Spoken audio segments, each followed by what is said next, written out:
got one good shot on that, but what am I doing? I'm testing three, well, first of all, it's the Falco Myth, 60 pounds, and using the bronze thumb ring of my own creation.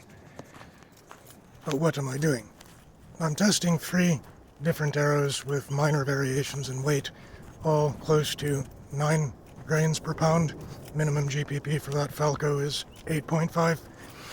These are slightly different lengths, but I don't pay attention to length with any of my arrows, but they are different spines. I have a 500, a 400, and a 350. And my shots, that's 50 yards.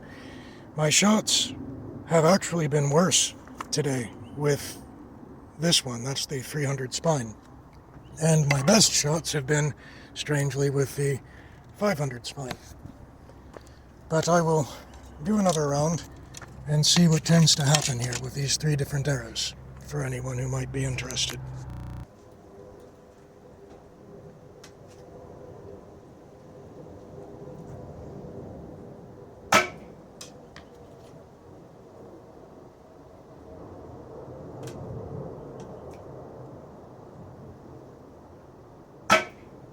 Oh, that was bad.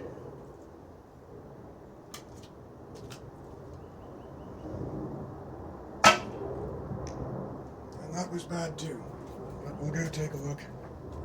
So you can see the good, the bad, and all the stuff in between.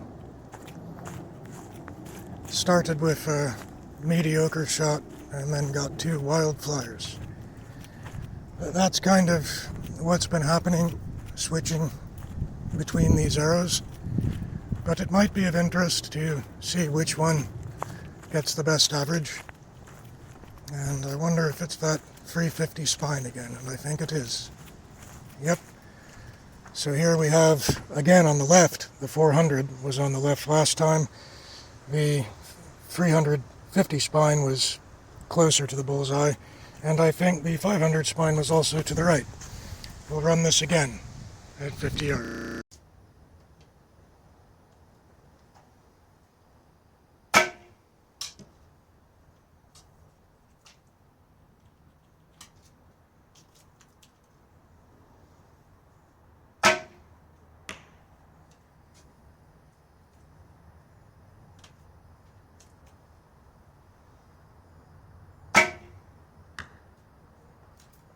Well, that looks very different. We'll go take a look. Now, why can we not deduce a whole lot from this? I think there are several reasons. One, I haven't been using this bow for quite a while. It's 60 pounds. I draw more than 28, so it's above 60 pounds, and I have some injuries that are giving me a lot of trouble. Also, the archer. How am I shooting? I can tell you that I'm trying to shoot everything the same. When I knock an arrow, I'm not paying attention to which one it is. But this is somewhat consistent. Here, this triangle, but the 500 will tend to be to the right. The 400 will tend to be a bit to the left. And I think just because of my relatively low level of skill, the 300 will kind of jump around, but so far I've been hitting the center at longer distances best with the stiffer arrow. Go one more round, see what happens.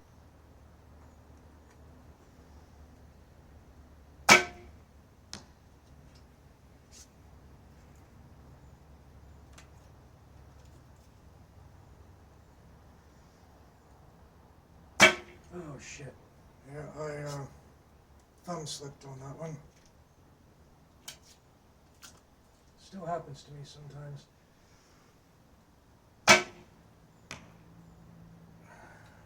I guess we'll have to go 2 more rounds, but we'll jump out there and take a look at that. One just went right under the target.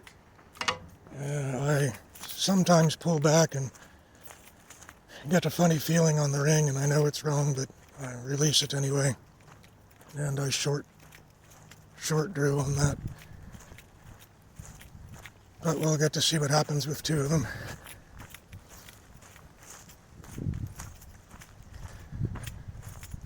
Yeah, alright, we won't do this again. We'll just, if I get another bad group, I'll just cut it out. But I want to show you everything right there in the center. If I...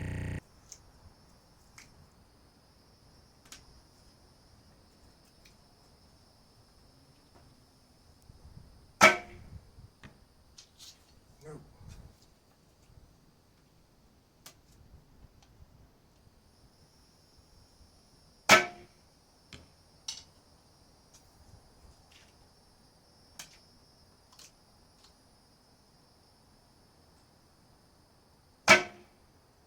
Shit.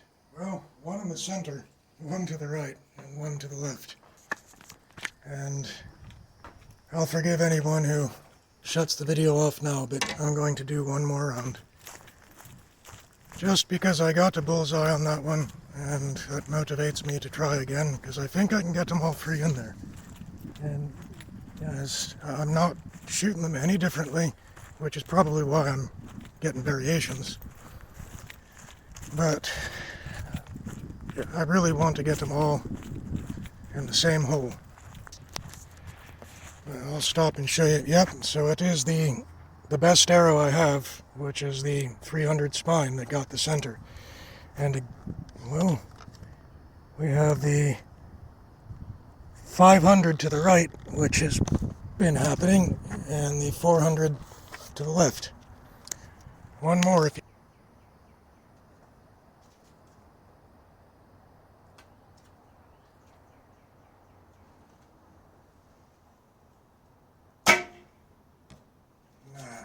Well, there goes the chance to get three of them. I think that was pretty close to center, and I don't even know which arrow it was. And then there's a slop one to the left. If that second one went in the center, I'm just going to leave it here. I know this is kind of tedious. And it did not go to the center. It's just above the bullseye. Ah, hell. One more round. But we'll examine them, see which one did the best. Ooh, that's the 500 spine toward the center that time.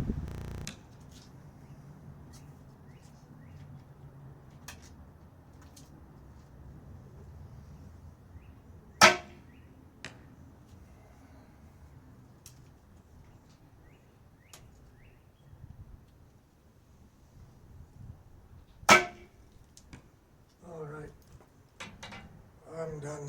I can't get them all to land in the same spot, but that's definitely me. I don't think I've illustrated much with this test, but well, it's not really even a test. I'm just kind of messing around with this 60-pound bow, or 64, whatever it ends up being for me. I find the 3-arrow increment gives me time to recover between each round. Walk to the target, pull them out, and then yeah, just refreshing. So that Lao, I was hoping that would have hit the bullseye, but it didn't. But you can see once again, and this is kind of unusual. Usually this is the one that's in the center, and this time it was the 500 spine closer to the center. That, yeah, it's pretty much worthless as far as science goes, but for me, it demonstrates to me that I can shoot a range of spines with this bow, and with the style that I shoot, I can shoot pretty with some disregard to the arrows. I don't have to be too picky. I have up in that tree, I have 2 of my very first arrows that are really, really heavy, so I had to aim high to get to the 80-yard target. And yeah, I slammed a couple of them into into the tree. And I'm going to pop this back up on the pod here.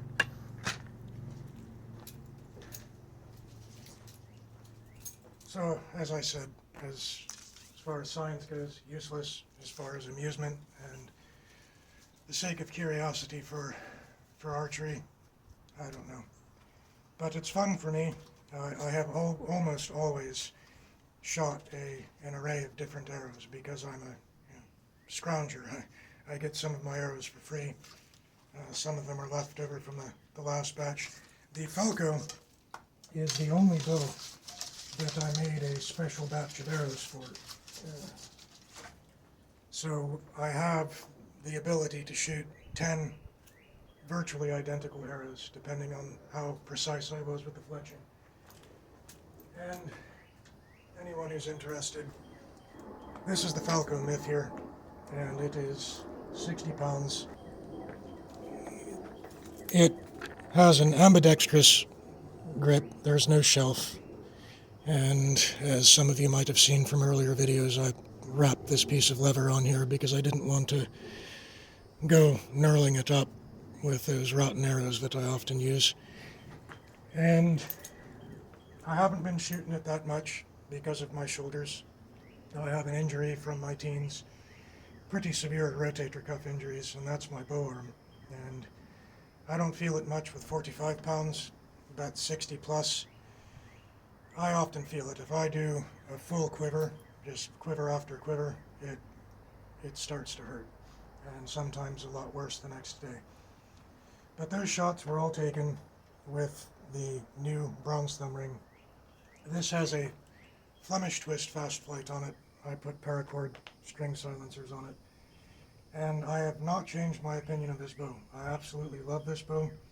If I could do it over again, I'd probably go with 53 pounds. I think that would give me close to the power I want, but it would be a lot easier to shoot. I don't ever get tired with a 45-pound bow, and I'm pulling an inch and a half, probably a solid 2 inches over with that, and I still don't get tired. This will tire me out sometimes. But it is a super fine bow. I think when I'm at my best and I'm really paying attention and taking things seriously, it's very difficult to miss the target. Very difficult. Really no good excuse. And it is a Cocobolo handle with a Binga belly and a carbon backing. I forget exactly how many inches it is. Super fine bow. Can't think of a whole lot of other bows I'd rather have, other than maybe the J-bow living arrow. Wouldn't mind seeing one of Simon's bows too. That's it. If you've stuck around for this long, thanks, I guess. So that's the Falco Myth, playing around with some different arrows at 50 yards. I will have a new design for a bowstringer coming soon. So if you're interested in that, stay tuned.